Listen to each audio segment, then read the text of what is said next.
Hi everybody, how are you? How are you doing? I miss you all. This situation is very strange, huh?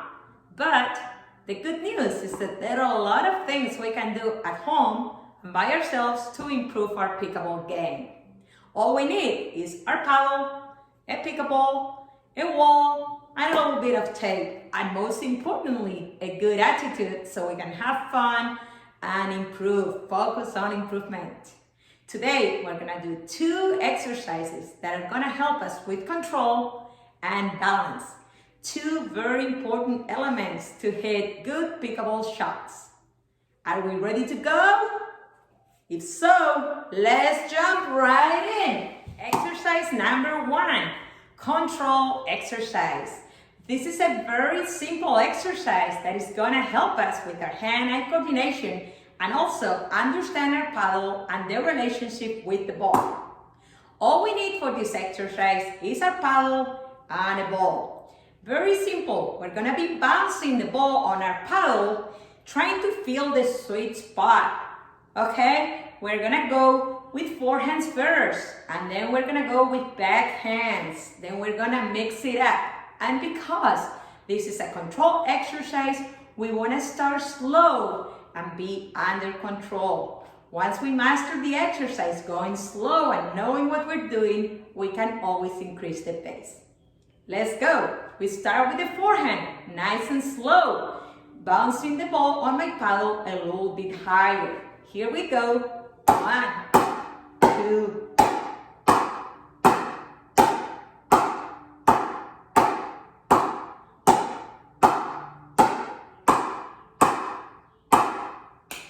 feeling comfortable with that? Time to switch the backhand. Same thing, now with your backhand, nice and in control. Too close to my body. I don't want that. Now, much better. Right there, in front of my body. Looking better, feeling that sweet spot. Always looking at the ball, making sure I'm making that nice sound. That's the sound of the sweet spot that we like so much. All right, did you manage that? Did you master it? Time to combine. Still nice and slow. We're gonna go forehand, backhand, forehand, backhand, forehand, backhand, backhand, forehand, backhand, forehand, backhand, forehand, backhand, forehand, backhand, forehand, backhand, forehand, backhand, point. All right. Do you have fun? Are you getting better? All right. If you're getting better, if this is too easy for you, don't worry. We have more challenges coming, and this is just the very first exercise of the next one's coming up. All right. Let's do it fast. Same thing. If we want to do it fast, the trick is bounce the ball, let's high. It looks like this.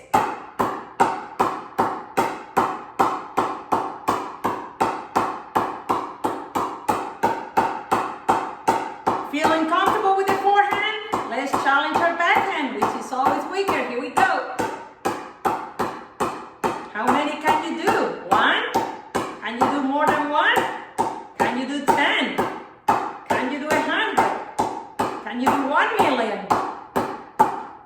All right, time to mix it up. If you're feeling comfortable, remember, you can always make it faster and you can mix it up, back and forehand, faster or slower, as you wish.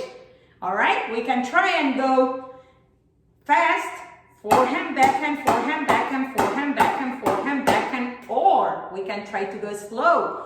Forehand, backhand, forehand, backhand, forehand, backhand, forehand, backhand. Or we can combine and make our own pattern so we can have fun. 2, 1, 2, 1, 2, 2, 3, 1, 2, 1, 1, 2, 2, 1, 2, 1, 2, 1, 1, 2, 1, 1, 2, 1, 2, 3, 4, 1, 2, bam, boom, bam, bam, boom, boom.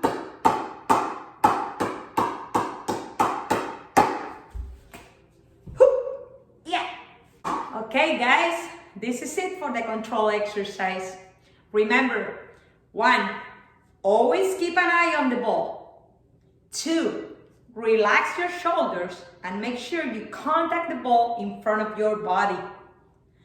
3, keep your lower body as quiet as possible and hold your ground for balance and stability. 4, practice at your own pace and do it as much as you like. 5, set a new goal every day you practice this exercise. Challenge yourself. You can go for 5, for 10, for 300, for 3,000, for 1 million. And 6, have fun and believe this is a very valuable skill for your pickleball game. I want to see how you're doing. I want to see how you're improving. Please, I'll be waiting. Share it with me. All right. Exercise number 2, balance exercise. This very simple exercise is going to help us use the proper footwork at the non-volley zone line. All we need for this exercise is our paddle and to mark a line on the floor. I just used painter's tape. You can use chalk or any line that is on your floor that you can use as a reference. First, what we're gonna do is get behind the line, all right, pretending this is the line of our kitchen, the non-volley zone line. We're gonna get behind this line in a good ready position. Remember, a good ready position is the one that gives me good athletic stance. So remember to keep your feet a little bit wider than your shoulders, all right? Remember, we're gonna be using our knees to bend down a little bit, always within your limits, so do what you can do. And we're gonna keep our paddle in front of us and favoring the backhand so we can create that wall to block. We're gonna bring our non-dominant hand in balance for better stability. From here, we're gonna pretend that we're thinking, so we need to use our imagination. We're gonna be thinking shorter things and deeper things with our forehands and our backhand. So we're gonna be developing the proper footwork, which is the pivoting step. First, we're gonna pretend we're gonna hit forehands and then we'll move into backhands. Everything is gonna start from my good ready position. First, I'm gonna hit. We're gonna pretend we're hitting a short thing for my forehand. So I'm gonna take a pivoting step, 45 degrees forward, so I can hit with my forehand. I'm gonna be leading with my paddle and pay attention to my back foot. I'm gonna be transferring the whole weight from my back foot into the front foot so I can have the better balance. Keep an eye on my paddle, how my paddle is always in front of my front knee or my front foot. That's where we always want to make contact with the pickleball. From this position, we're going to hit the dink, bringing the paddle to my ready position and pushing back off to my neutral position. We can pretend to hit another dink, keeping that paddle in front of the line to make sure we're always hitting the ball in front of the body. Hit that ball and come back to ready. Either here or here, up to you. Now we're gonna pretend the ball is coming a little deeper. So if I don't catch it in the air, which is another possibility, but we're not practicing that in this exercise, I'm just gonna take a step back and I'm gonna make sure I drop my paddle in front of my front foot. Pay attention that I'm not bringing my paddle behind me, making contact behind my front foot. This is not a good balanced position. This is gonna cause me popping up balls, and you know what's gonna happen if we do that. So pay attention. I'm gonna take a pivoting step 45 degrees behind me so I can hit a forehand, but I'm gonna drop my paddle in front of my front knee so I can make sure I hit the perfect thing, transferring my weight forward and following through to my ready position. I go back to neutral, excuse me, I hit another dink, I come back to neutral, and now we're gonna move to hit backhands. So I'm gonna use my other foot. I'm gonna take a pivoting step 45 degrees forward, and I'm transferring my whole weight from the back foot to the front foot. I'm not finishing with my back foot stacked to the ground. If I do that, pay attention how my paddle is gonna stay here. I'm gonna break one of the most important fundamentals, not hitting the ball in front of my front foot. So I wanna make sure the whole weight is transferred forward. So now I can drop my paddle in front of my front knee, and I can hit an effective and good quality backhand dink. I come back to ready by pushing back, come to my ready position. I can pretend I hit another dink, come back to ready, and now we're gonna take the last move, taking a deeper dink to my backhand. So I'm gonna use my pivoting step 45 degrees behind me with my left foot, and notice how my paddle is always in front of my front foot. Pay attention that we don't want to do this.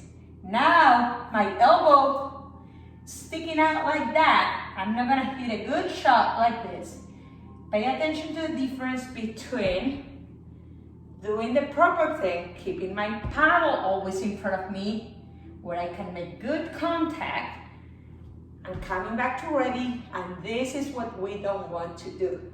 Keeping my paddle behind me and hit the ball behind my front foot, and come back to ready. We can do this. Once we understand what to do, we can keep going and have more fluency. We are gonna go forehand in front of me. I come back to ready. Forehand in a ready position. Deeper, drop the paddle. Hit a dink, come back to ready. Another forehand. Now ready for the backhand. Step forward, 45-degree angle. Lifting all the weight from the back foot. Hitting in front of my front knee. That's where we make contact. Come back to ready. And now the last one. Backhand, paddle in front of me. I lock my arm, hit with a little push, coming back to ready, come back to ready, hit another one, and go.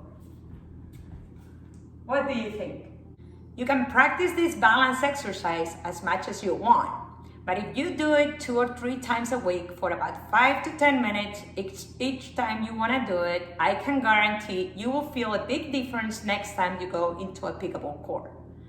I can't emphasize enough how important it is to use the proper footwork at the non-volley zone line. It really helps with balance, which translates into hitting better things, but it also prevents injuries, and that's something very important. All right, guys, in review. 1, get a good ready position and commit to it. 2, use your proper pivoting step. 3, drop your paddle in front of your front knee or your front foot. 4, contact the ball always in front of your front knee or your front foot. 5, make sure you transfer your weight, all the weight from the back foot into the front foot. And 6, make sure you have fun and believe this is a great valuable skill for your pickleball game.